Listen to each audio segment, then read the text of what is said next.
পৃথাকুন্তির পাকশালায় সবাইকে স্বাগত। আশা করছি সবাই ভালো আছেন। আজকে আমি করছি সর্ষের শাক। উপকরণগুলো দেখিয়ে দিই। এখানে আছে 390 গ্রাম সর্ষের শাক, 4টে মিডিয়াম সাইজের পেঁয়াজ কুচোনো, একটা মিডিয়াম সাইজের টমেটো কুচি, 1/3 চামচ হলুদ গুঁড়ো, লবণ স্বাদ অনুযায়ী। এখানে আছে ঘি, এই ঘিটা আমি 3 চামচ নেব, 3টে শুকনো লঙ্কা, 1 চা চামচ রসুন কুচোনো, 1/3 চামচ লঙ্কা গুঁড়ো, আর আছে আটা, 2 চামচ আটা আছে, যতটা প্রয়োজন হবে নেব, আর আছে 1/3 চামচ আদা বাটা। তাহলে চলুন এবার শুরু করি। শাকটা কিভাবে কাটতে হয় দেখিয়ে দিচ্ছি। এটা এইভাবে বড় বড় টুকরো করে শাকটা কেটে নেবে। পুরো শাকটা এইভাবে সম্পূর্ণ শাকগুলো একইভাবে কেটে নেব। নিয়ে এইগুলো এবার আমি প্রেসার কুকারে দিয়ে 2টো সিটি দিয়ে নেব। প্রেসার কুকারের মধ্যে দিয়ে দিচ্ছি। সিটি দিলে এটা সেদ্ধও হয়ে যায় আর তেতো ভাবটা কমে যায় জলটা ফেলে দিলে। গ্যাসটা অন করে দিলাম, দিয়ে এর মধ্যে দিয়ে দিচ্ছি একটু নুন, অল্প একটু লবণ, আন্দাজ মতো দিয়ে দিলাম একটু জল। ব্যাস এইটুকুই। শাক থেকে তো জল বেরোবেই। দিয়ে প্রেসার কুকারটা বন্ধ করে 2টো সিটি দিয়ে নেব।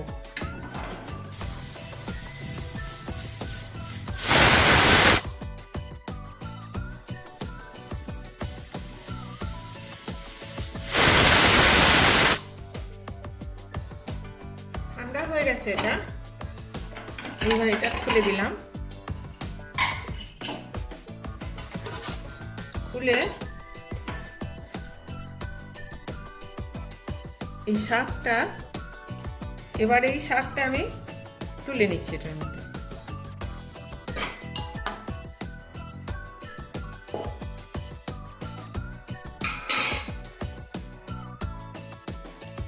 তুলে নিলাম এইভাবে। তোলা হয়ে গেল। এবার শাকটা আমি ঠান্ডা করে নেব। শাকটা ঠান্ডা হোক, ততক্ষণে আমি টেম্পারিং এর কাজটা করে নেব। গ্যাসটা অন করে দিলাম। কড়াইটা গরম হয়ে গেছে, ফ্লেমটা একটু কমিয়ে দিলাম। দিয়ে এর মধ্যে দিয়ে দিচ্ছি ঘি, 2 চামচ মতো ঘি দেব।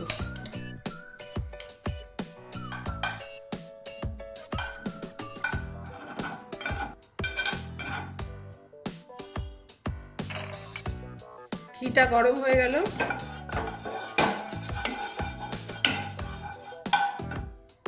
ফ্লেমটা মিডিয়ামে করে দিচ্ছি। দিয়ে এর মধ্যে দিয়ে দিলাম রসুন কুচি।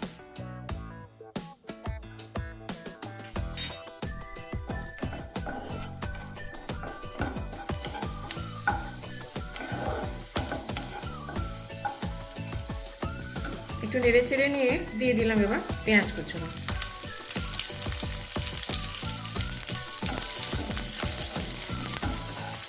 পেঁয়াজটা এবার খুব ভালো করে ভেজে নেব।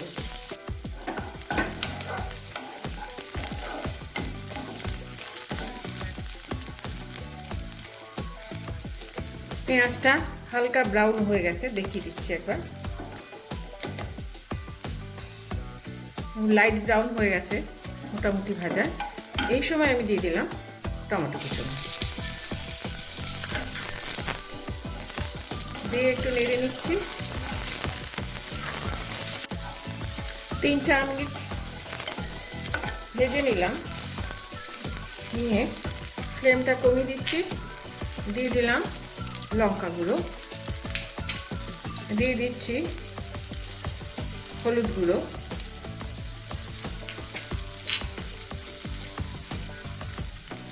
আদা বাটা,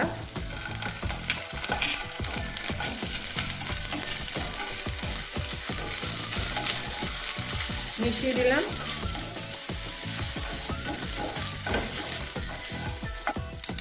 লবণ কম দিতে হবে, কারণ শাকের মধ্যে লবণ দিয়ে সেদ্ধ করা আছে।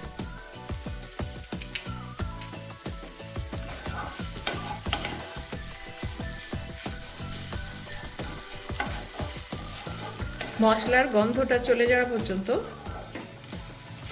ভেজে নেব।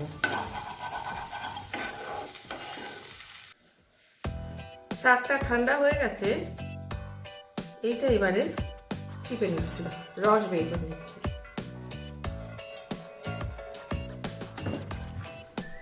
সর্ষের শাক তো একটু তেতো হয়, অনেকটা রস বেরিয়ে গেল, জল বেরিয়ে গেল এখান থেকে।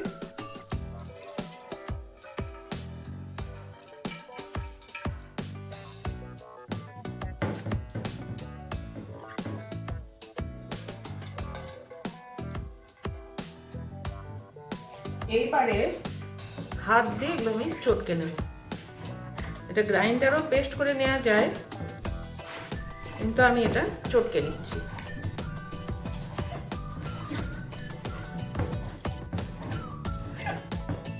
তারা গ্রাইন্ডারে পেস্ট করে নেবে, কিন্তু সম্পূর্ণ পেস্ট করবে না, একটু কম পেস্ট করবে, একটু গোটা গোটা থাকবে। ঠিক এরকম করে আমি এটা হাত দিয়ে মেখে দিলাম, মাখা হয়ে গেল। এদিকে এটা ভাজা হয়েই গেছে, মশলাটা কষানো হয়ে গেছে।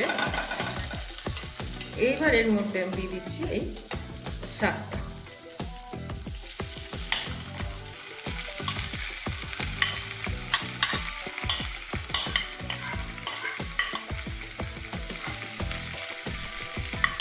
দিয়ে খুব ভালো করে মিশিয়ে দেব।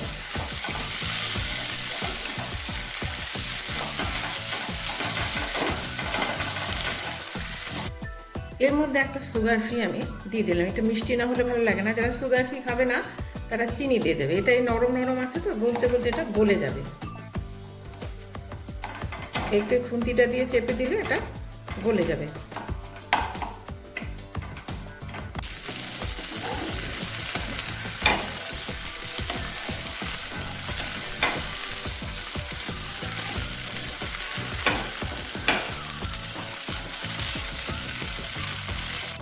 এইটার মধ্যে আমি এবার অল্প একটু আটা দিয়ে দিলাম, শুকিয়ে যায়।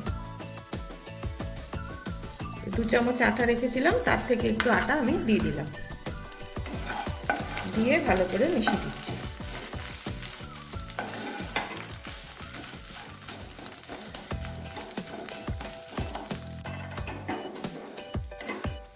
এটা হয়ে গেছে, ফ্লেমটা একটু বাড়িয়ে দিই।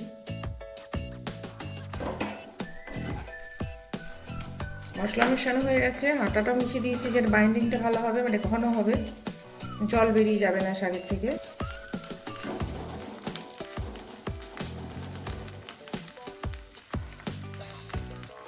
এবারে আমি গ্যাসটা বন্ধ করে দিলাম। এবারে গ্যাস আরেকবার অন করে দিলাম, একটা কড়াই গরম করে নিচ্ছি। গরম হয়ে গেছে, এর মধ্যে আরেকটু আমি ঘি দিয়ে দিলাম।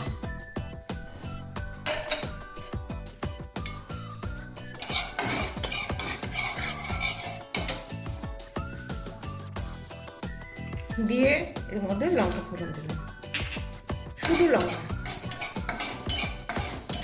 হয়ে গেছে, গ্যাসটা বন্ধ করে দিলাম। বন্ধ করে দিয়ে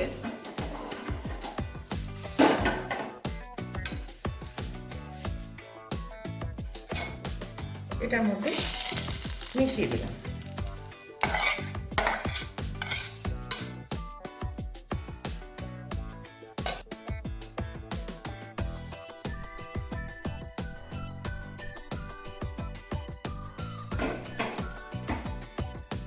মিশিয়ে দিলাম, তৈরি সর্ষের শাক।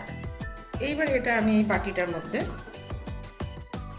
তুলে দিচ্ছি।